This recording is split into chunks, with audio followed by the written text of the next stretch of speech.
Hello everyone, কেমন আছেন সবাই? নববর্ষ তো চলেই এলো। নববর্ষের আগে একটু বাঙালি খাবার খেতে আমরা গেছিলাম সল্টলেকের বাবু কালচারে। আমরা বাবু কালচারে কিন্তু প্রথমবার গেছিলাম। যাই হোক, ঢুকেই দেখলাম ডেকরটা বেশ সুন্দর, বেশ অ্যাস্থেটিক, সাজানো গোছানো।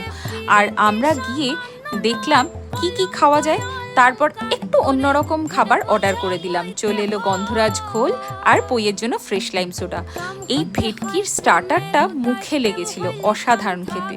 তারপর কালো জিরে চিকেন আর একটু নবরত্ন ডাল দিয়ে আলু ভাজা দিয়ে মেখে খেতে খেতেই চলে এলো নারকেল পোস্ত পটল।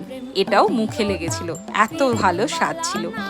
আর তারপর বাঙালি খাবার খেতে গেছি, ইলিশ খাবো না তা কি করে হয়? পাতায় পোড়া ইলিশ, ভীষণ ইউনিক রেসিপি, ভীষণ ভালো লেগেছিল, কোয়ালিটি ফাটাফাটি। আর পই আর অভিরূপের ফেভারিট ডাব চিংড়ি।